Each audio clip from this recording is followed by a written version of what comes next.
오늘부터 후서를 살펴보도록 하겠습니다. 데살로니가 후서는 3장으로 되어 있는 아주 짧은 그러한 서신서입니다. 그렇지만 담고 있는 메시지는 아주 큰 의미를 지니고 있습니다. 특별히 이 데살로니가 후서는 교회가 역사를 어떤 눈으로 보고 있느냐를 말해주고 있습니다.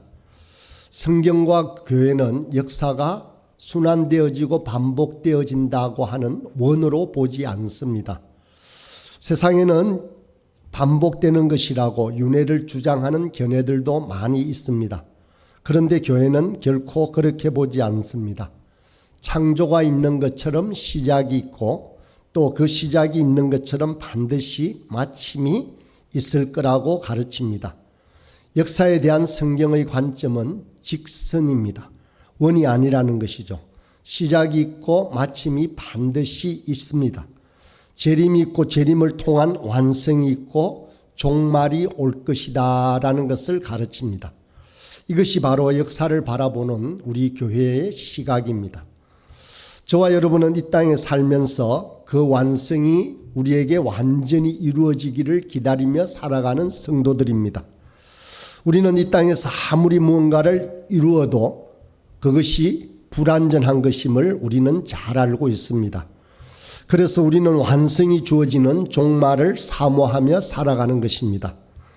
우리는 역사가 시작과 마지막을 가지고 있는 선이라고 보는데 데살로니가 후서는 그러한 것들을 우리에게 잘 말해주고 있습니다. 데살로니가 후서는 각 장마다 교회를 어지럽히는 새 부류가 있음을 말해주는데 제1장은 교회를 핍박하는 자들에 대해서 다루고 있습니다. 이러한 핍박을 통과하는 성도들을 위로하고 하나님의 공의로운 심판이 있을 것이라는 것을 분명히 가르쳐 주는 것이 바로 1장의 내용입니다. 2장에서는 종말이 이미 왔다, 예수의 재림이 이미 이루어졌다라고 말하면서 사람들을 넘어뜨리는 이단, 거짓 선생들을 겨냥한 내용이 나옵니다. 우리가 2장을 볼 때 다시 다루겠지만 예수님께서 종말이 올 때는 반드시 징표가 있다라는 것을 말씀해 주셨습니다. 우리가 알지 못할 때 도적같이 온다고도 하셨지만 우리는 눈이 열려 있는 자들이기 때문에 종말이 올 때 순서가 있다라고 했습니다. 정확한 날짜를 알아맞출 수는 없습니다. 그러나 예수님이 그저 갑작스럽게 아무런 징표 없이 찾아오는 것은 아니라고 했습니다. 먼저 2가지 일이 일어나야 된다라고 성경은 말합니다. 첫 번째는 배도하는 일이 일어납니다. 배신하는 일이 일어난다는 것입니다. 두 번째는 멸망의 아들이 일어나서 사람들을 넘어뜨리는 일이 대대적으로 일어난다라고 2장에서 말씀하고 있습니다. 그 2가지 일이 일어나고 그 다음에 예수께서 오시게 됩니다. 그러므로 그런 일이 일어나기 전에 예수님께서 이미 왔다고 이제 자신이 예수라고 말하는 것은 모두 거짓입니다. 이미 왔다고 가르치는 사람들이 있는데 그것들은 바로 거짓 선생들입니다. 우리는 늘 성경 말씀 앞에서 믿음으로 잘 분별하면서 신실하게 살아야 합니다. 그래야 이단에 미혹되지 않습니다. 이러한 메시지를 전하는 것이 바로 2장의 내용입니다. 세 번째 부류입니다. 종말을 가르치다 보면 꼭 나오는 무리가 있습니다. 우리 속에도 어쩌면 그런 적이 있었는지도 모릅니다. 뭐라고 하는가 하면요, 종말이 올 텐데 이래서 뭐하노? 라고 말하면서 일하지 않는 무리들이 있다는 것입니다. 열심히 살지 않는 무리들이 있다는 것입니다. 종말이 가깝기 때문에 더 열심히 살 필요가 없다, 그냥 기다리면 된다라고 하면서 교회를 문란하게 만드는 게으른 자들이 있다는 것입니다. 3장에서는 이런 자들을 향한 경고가 등장합니다. 이렇게 데살로니가 후서는 3가지로 큰 주제를 다루고 있는 그러한 진리를 여는 책입니다. 오늘 본문을 열면서 먼저 그리스도인들의 정체성에 대해서 알아보도록 하겠습니다. 그리스도인인 우리는 두 가지 정체성을 가지고 있습니다. 1절을 한번 보겠습니다. 바울과 실루아노와 디모데는 하나님 우리 아버지와 주 예수 그리스도 안에 있는 데살로니가 인의 교회에 편지하노니라고 말합니다. 교회를 어떻게 지칭하고 있는지 보십시오. 지금 교회는 데살로니가에 있습니다. 그런데 이 교회를 하나님 우리 아버지와 주 예수 그리스도 안에 있는 데살로니가 인의 교회라고 합니다. 이런 면에서 두 가지로 분류해 볼 수 있는데 바로 두 가지 나라에 동시에 소속되어 있는 사람들이라는 말입니다. 먼저 성도들은 데살로니가에 살면서 데살로니가에 있는 교회에 속해 있습니다. 그러면서 동시에 하나님 아버지와 주 예수 그리스도 안에 속해 있다라는 것입니다. 저와 여러분이 예수님을 제대로 믿는다면 두 가지 소속을 동시에 가지고 사는 것이라고 말할 수 있습니다. 우리는 부산에 있는 부산 부곡동에 있는 부활 소망교회에 출석한다면 우리는 부활 소망교회라고 하는 지역교회에 소속되어 있는 사람들입니다. 그런데 한 가지 또 다른 소속이 있습니다. 바로 하나님 아버지와 주 예수 그리스도 안에 소속된 자들입니다. 우리는 땅에도 소속되어 있고 하나님 나라에도 속해 있습니다. 그러므로 우리는 하나만 열심히 하면 되는 사람들이 아닙니다. 저와 여러분은 교회를 섬길 뿐만 아니라 우리가 속해 있는 이 땅 또한 섬겨야 하는, 그렇게 같이 행해야 하는 자들입니다. 우리는 동시에 두 나라에 속해서 두 나라를 섬기는 백성이라는 사실을 기억해야 합니다. 땅에도 속해 있고 하나님 나라에도 속해 있다. 어떤 그것이 의미하는 바는 내면적인 이야기가 아니라 하나님께서 저희를 도와서 이 땅에서 하나님의 뜻을 행하며 살도록 하신다는 의미입니다. 그래서 이 둘을 동시에 사는 것이 결코 쉽지 않기 때문에 하나님께서는 우리에게 주시는 복이 있습니다.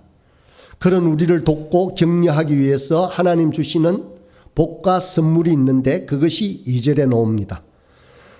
하나님 아버지와 주 예수 그리스도로부터 은혜와 평강이 너희에게 있을지어다 라고 말합니다. 이 말씀은 바울 서신을 보면 자주 반복되는 내용입니다.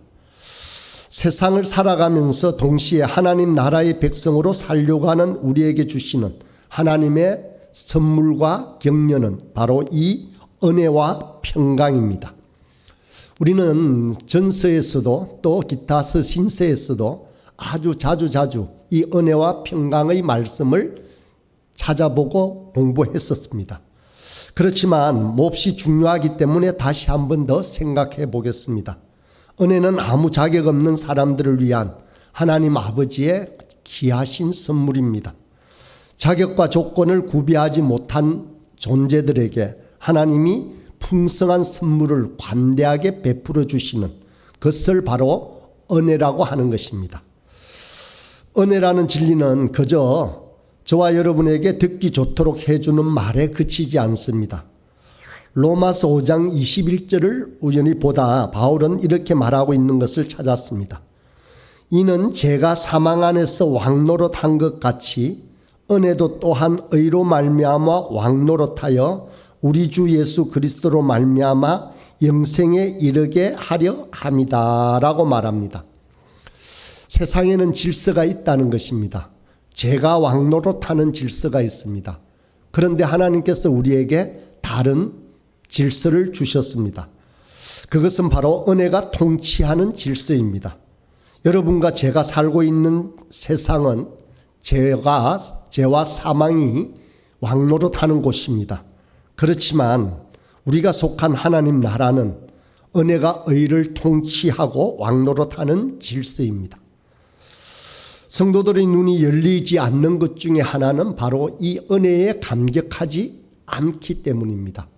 우리가 하나님 주신 이 은혜에 감격하고 감동한다면 우리의 삶은 분명하게 더욱더 달라질 것입니다. 그런데 우리는 세상의 방식대로 우리의 능력, 우리의 부, 우리의 지위로 그렇게 살펴봅니다. 우리 자신과 우리 이웃들을 그렇게 가늠하고 잽니다.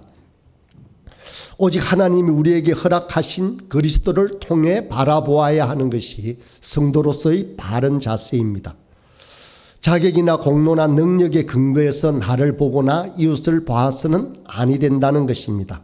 자격 없는 우리에게 아무런 조건 없이 베풀어 주신 하나님 아버지의 은혜로 나를 보고 이웃들을 바라보아야만 합니다. 이것이 저와 여러분이 이 땅에서 성도답게 살아가는 매우 중요한 걸음걸이입니다. 여러분의 눈이 열려서 정말 은혜로 살아간다는 사실이 깨달아지고 경험한다면 과연 저와 여러분은 어떻게 살겠습니까? 세상은 끊임없이 자랑합니다. 왜 그럴까요? 자기가 이루었다고 생각하기 때문입니다.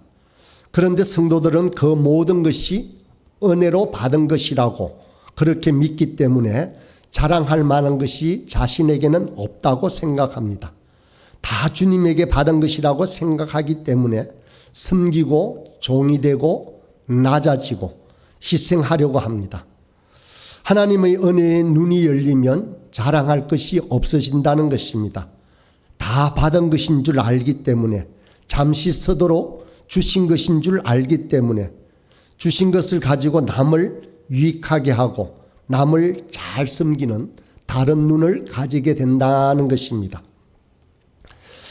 그런 눈이 열리기만 하면 저와 여러분은 존재 자체로 이 땅에서 빛과 소금이 될 것입니다. 특별한 일을 해야만 세상이 우리를 알아주는 것이 아닙니다. 은혜로 그저 받은 것인 줄 알고 빚진 마음, 낮아진 마음을 가지고 세상을 살 수 있다면 세상은 벌써 우리들을 다르게 보기 시작할 것입니다. 그저 조금 착하고 조금 바른 정도가 아니라 우리에게서 구별된 다른 사람을 분명하게 볼 것입니다. 여러분, 이 은혜가 여러분과 제 삶에 주는 매우 귀중한 선물, 또 은혜로 말미암아 주어지는 이 선물 중에 하나가 바로 평강입니다. 무한 경쟁의 세상에서 사람들은 진정한 평화를 알 수가 없습니다. 당장에는 경쟁에서 이겨 내가 유리한 자리에 있는 것 같지만 조금만 시간이 흐르면 그 자리를 내어 주어야 합니다. 경쟁에서 이겨서 오는 평화는 결코 영원한 평화가 될 수가 없습니다. 은혜가 통치하는 다른 질서를 만나면 진짜 평화를 알게 된다는 것입니다. 물론 여전히 이 땅에서는 우리는 눈물을 흘리고 질고와 아픔과 실패를 경험하지만 그것들이 우리의 평화와 평강을 손댈 수는 없습니다. 여러분과 저는 죄로 인하여 사형 선고를 받은 사람들이었습니다. 그런데 주님 안에서 자격 없는 우리에게 은혜로 그 모든 형벌이 탕감이 되었습니다. 그러므로 이 땅을 살아가는 동안 잠시의 질고와 눈물과 아픔이 있어도 우리 안에 주어진 근본적인 평화는 사라지지 않을 것입니다. 바로 이것이 바울 사도가 말하는 평강입니다. 세상을 한번 보십시오. 아주 옛날을 생각하면 지금은 무척 살만한 세상이 되었습니다. 많이 편리해졌습니다. 문명의 이기로 말미암아 시간도 너무 많이 주어졌습니다. 그런데도 참 평화가 없습니다. 이렇게 마음 아픈 시대에 여러분이 그리스도 안에서 아무도 손댈 수 없는 그러한 평강을 누리게 된다면 여러분이 높은 사람이든 낮은 사람이든 여러분이 무엇인가를 이룬 사람이든 못 이룬 사람이든 여러분과 저는 세상의 빛입니다. 여러분은 다른 사람들을 위해서 많은 일을 할 수 있습니다. 여러분이 하나님의 말씀에 충실하면 어느 자리에 있더라도 그 순간부터 여러분은 빛과 소금이 되는 것입니다. 사랑하는 여러분, 이 땅을 사는 저와 여러분의 삶을 아시는 하나님이 우리에게 주시는 너무나 귀한 선물이 바로 이 은혜와 평강입니다. 여러분과 제가 은혜와 평강을 진짜로 안다면 또 우리는 이 땅에서 어떻게 살아가는가가 3절과 4절에 나옵니다. 읽겠습니다. 형제들아 우리가 너희를 위하여 항상 하나님께 감사할지니 이것이 당연함은 너희의 믿음이 더욱 자라고 너희가 다 각기 서로 사랑함이 풍성함이니 그러므로 너희가 견디고 있는 모든 박해와 환난 중에서 너희 인내와 믿음으로 말미암아 하나님의 여러 교회에서 우리가 친히 자랑하노라. 하나님으로부터 은혜와 평강을 받은 우리의 삶은 어떠한 징표가 드러나게 됩니다. 분명한 표가 드러날 것입니다. 그것은 바로 감사와 감격입니다. 이 은혜와 평강이 놀라운 것이고 너무나 벅찬 것이라면 우리 입술에서 감사와 감격이 넘치지 않을 수 없다는 것입니다.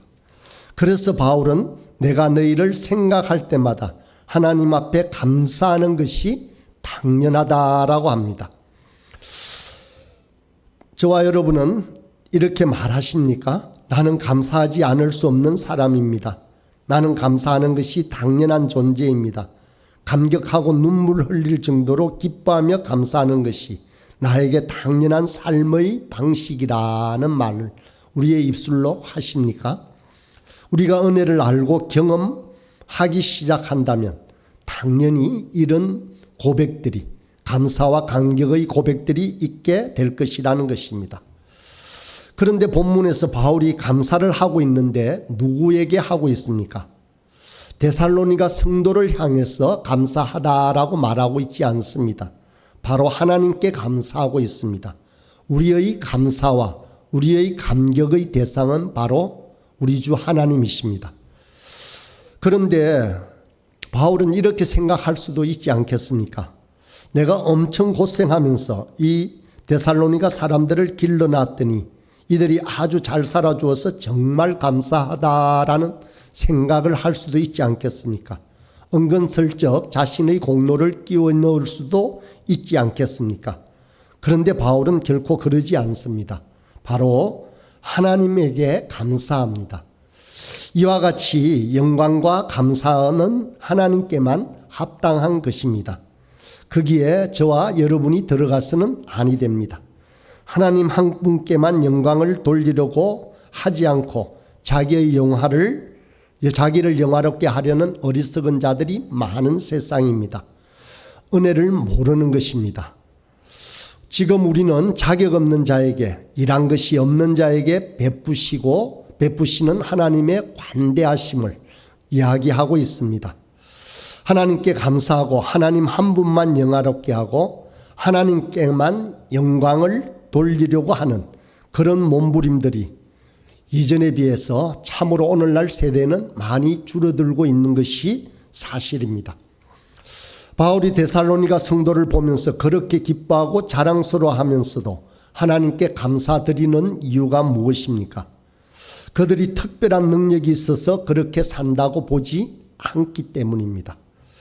바로 하나님이 도와주시지 않으면, 하나님의 선물이 아니라면 그 어떤 인생도 그렇게 살아갈 수 없음을 바울은 잘 알고 있기 때문입니다.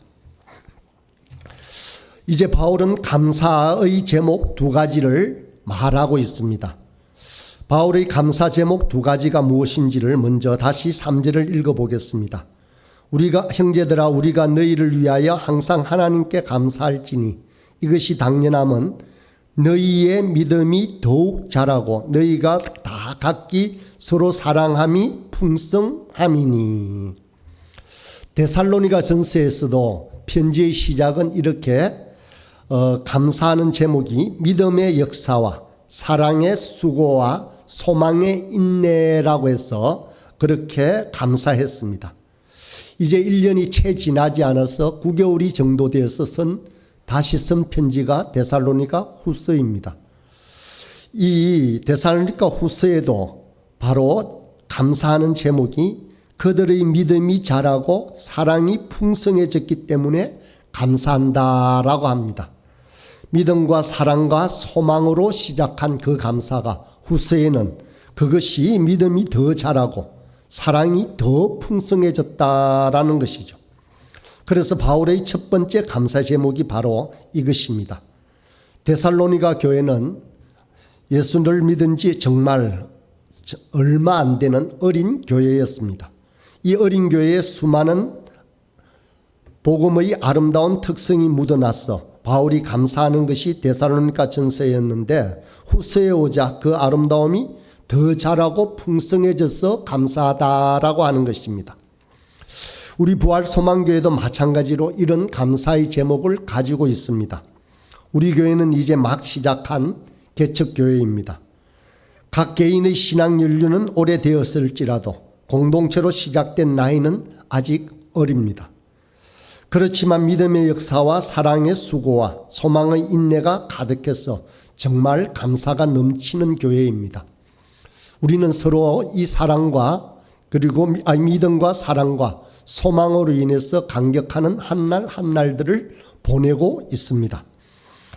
그런데 얼마 지나지 않았지만 우리 교회도 데살로니가 교회처럼 점점 더 믿음이 자라고 사랑이 풍성해져 가는 것을 저뿐만 아니라 여러분들도 느끼실 것입니다. 많은 성도들이 입버릇처럼 예수님을 처음 믿었을 때 좋았다는 말만 하고 끝냅니다. 간증하는 중에도 이전이 좋았다라고 하는 간증거리도 듣게 됩니다. 그러나 그러면 안 됩니다. 세상 종교는 그럴지 몰라도 우리 교회는 그렇게 해서는 안 됩니다.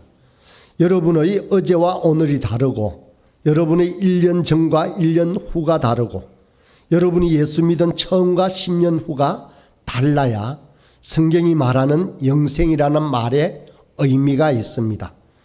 생명에서 가장 중요한 특징은 변화와 바로 이 성장입니다. 어제가 다르고 오늘이 다르고 여러분이 변화되고 제가 변화되고 여러분이 자라고 제가 자라는 것이 바로 교회입니다. 우리는 이것에 대한 소망을 가지고 서로 말씀도 나누고 간증합니다.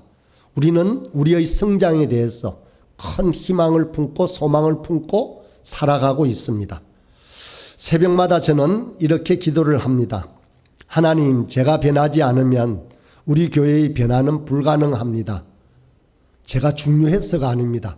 제가 먼저 변해야 한다는 사실을 분명하게 알고 기도합니다. 변화를 위한 저의 기도는 제가 교회 섬기는 것을 끝내는 날까지 절대로 쉴 수 없는 기도 중에 하나입니다. 사랑하는 여러분, 바울은 변화되고 자라는 데살로니가 성도로 인하여 하나님에게 감사하고 있는데 저와 여러분에게도 이런 감사가 풍성해지도록 진실한 변화와 성장이 분명히 있어야만 합니다. 여러분이 겉으로 어떻게 보이느냐가 중요한 것이 아닙니다. 정말 속까지 그러하냐가 핵심입니다. 저와 여러분 안에 변화가 있고 성장이 있어야 우리는 예수를 제대로 믿는 것입니다. 이제 바울의 두 번째 감사 제목을 보겠습니다. 4절입니다. 그러므로 너희가 견디고 있는 모든 박해와 환난 중에서 너희 인내와 믿음으로 말미암아 하나님의 여러 교회에서 우리가 친히 자랑한다라고 했습니다. 여기서 소망이라는 단어를 넣지 않지만은 인내라는 단어가 나오는 것을 보면 바로 믿음, 사랑, 소망의 이야기를 데살로니가 전서와 똑같이 하고 있음을 알 수 있습니다. 인내가 자라고 있다고 표현하지는 않지만 인내도 분명하게 자라고 있음을 데살로니가 교회에서 볼 수 있습니다. 바울은 데살로니가 교인들이 그들을 박해하는 가운데서도 인내를 가지고 믿음을 신실하게 믿음을 지켜나가는 것에 감사하고 있다는 것입니다. 사실 데살로니가 교회에 있는 사람들은 참으로 흉악한 사람들이었습니다. 그들이 저작거리에 있는 깡패들을 불러 모아서 바울 일행을 핍박하는 바람에 바울이 도망갈 수밖에 없었습니다. 큰 소요가 일어났습니다. 그것도 모자라서 베레아로 피신해 있던 바울을 쫓아서 약 75km나 떨어져 있는 곳까지 찾아와서 바울의 일행을 핍박했습니다. 지금의 거리로 보면 아마 부산에서 경주 정도, 경주에 좀 못 미치는 거리일 것입니다. 지금은 교통이 편하지만 그때는 걸어서 도보로 다닐 때였다면 상당히 먼 거리까지 그들이 쫓아와서 바울을 죽이려고 했다는 것입니다. 이러한 핍박자들 사이에서도 성도들이 고난을 견디고 인내하고 신실하게 그 믿음을 버리지 않음을 감사하고 있는 것입니다. 성경은 그 어디에도 저와 여러분이 고난이 없는 평안한 삶을 살 것이라고 그렇게 가르치지는 않습니다. 반드시 고난이 있을 것이라는 것입니다. 고난을 인내하며 신실함을 지킨 데살로니가 성도들처럼 우리도 어떤 시련과 고난이 와도 하나님 앞에서 인내하며 신실함을 잃지 않는 성도들이 되어야 한다는 것입니다. 그래서 저와 여러분을 지켜보는 많은 사람들이 하나님에게 감사하는 일이 많아지도록 하는 것이 저와 여러분이 이 땅에서 살아가며 빛과 소금의 직분을 다하는 그러한 일들입니다. 사랑하는 여러분, 이번 본문에서 바울은 데살로니가 교회가 덩치가 커지고 성도 수가 많아져서 감사하고 있는 것이 아님을 살펴보았습니다. 무엇 때문에 감사합니까? 데살로니가 교회 성도들의 믿음이 자라고 사랑이 풍성해져서 감사하고 있습니다. 다르게 표현하면 질적이고 내적인 변화와 성장으로 인해서 감사하고 있습니다. 우리 교회를 향한 무사람들의 감사의 제목도 그럴 것입니다. 우리 속에 믿음이 자라고 우리 속에 사랑이 풍성해진다면 그 모두가 그렇게 우리 교회를 향해 바라보고 감사할 것입니다. 이것은 신앙생활에서 정말 중요하고 핵심적인 부분입니다. 믿음은 하나님과의 관계를 상징하고 사랑은 이웃과의 관계를 상징합니다. 이번 본문은 데살로니가 교회 성도들이 가장 중요한 영역에서 잘하고 있음을 보여주고 있습니다. 하나님과의 관계에서 굳센 믿음을 간직하고 있습니다. 고난이 오고 시련이 오는데도 신실함을 잃어버리지 않고 믿음에서 자라가고 있습니다. 그 어떠한 상황에서도 기뻐할 수 있는 모습을 데살로니가 성도들에게서 찾아볼 수 있습니다. 또 이들은 사람들을 가리지 않고 사람들에게 까다롭게 굴지 않고 사람들을 진실로 사랑하고 있음을 알 수 있습니다. 그래서 사랑이 더욱더 풍성해져감을 보여주고 있습니다. 이것이 데살로니가 성도들이 가장 중요한 영역에서 성공하고 승리하고 있음을 볼 수 있는 것입니다. 혹자는 이렇게 말할지도 모릅니다. 바울 사도가 지금 자신이 원하는 바가 이루어지니까 감사하고 있는 것이 아니냐라는 것입니다. 예를 들면 내 자식들이 잘 커주니까 감사하고 내 가족과 내 몸이 건강하니 또 내가 소원하는 바들이 모두 이루어지고 있으니 감사하는 것처럼 말입니다. 물론 이런 것도 세상을 사는 연약한 우리에게 있어서 중요한 감사의 제목이 될 것입니다. 그렇지만 바울 사도의 오늘 두 가지 감사 제목은 신실함이 묻어있는 감사입니다. 정말 본질적이고 핵심적인 것에 대한 깊이 있는 감사입니다. 저와 여러분의 감사 제목도 이러해야 합니다. 핵심과 본질이 살아있는 감사가 저와 여러분에게 있어야 한다는 것입니다. 우리가 데살로니가 후서를 묵상하고 함께 나누는 시간마다 우리의 영혼 속에 이런 본질적이고 살아있는 기쁨과 감사가 회복되기를 바랍니다. 저와 여러분의 삶에 이런 복된 감사와 감격들이 매일매일 넘쳐나기를 간절히 소원합니다.